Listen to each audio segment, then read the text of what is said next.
tayo nakadungog sa mga awit na bigyan mo ang ilang interpretation. Nindot tayo. Yes, nindot.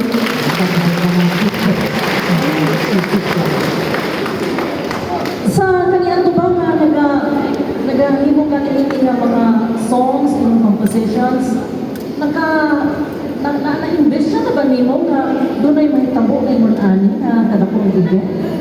Wala. Wala yun. Nag-compose ko sa kamay na kwarto, sa soap. Huwag ko magdahong na may inon ini kadakong. Yes, I'm the spirit of God. Sorry, ha? Okay. So, ang bitaw, naabot ko sa kanta na imong mahinumduman nga ga-expect ka nga magpadayon na kantahon for so many years, ba? At the top of your mind? Siguro ka ng mga kanta sa pagdayon sa Ginoo. Panalitan lungsod ng malaan sa igon sa Ginoo. Sa mga pagdayon. Ganda na, no? Sa ating Diyos. Yes, and di na ko makutana o nga, no, kung saan naka-inspire mo, no? Kasi syempre, pagdaig sa Ginoo ginatanan, di ba? Oo. Ganina, nakita mo na ay mga tiguang, ay mga middle age, na ay mga bata. So, kung di ba rin nga nakakita ka na, ay mga bata, di ay nga, magkahibalo sa yung mga kanta na magkanta.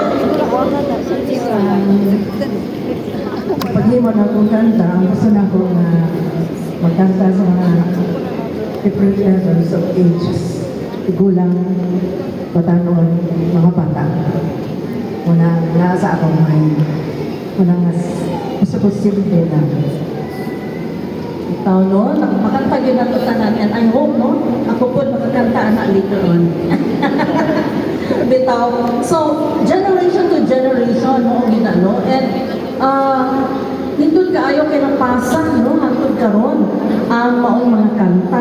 Kung ginakanta ka hantod karon, no? Sa ako ang mga akto sa GKK mo, ginamong ginakanta sa GKK ba? No? Busa, salamat kaayo, Tita Nars, no? Sa imuha nga gasa, diha sa paghimo og musika, diha sa atoang simbahan. O yes, no? Daghang salamat. And what you just shared brings us to another remarkable quality of your music. For many of us, these songs are tied not only to particular memories, but to particular seasons of faith.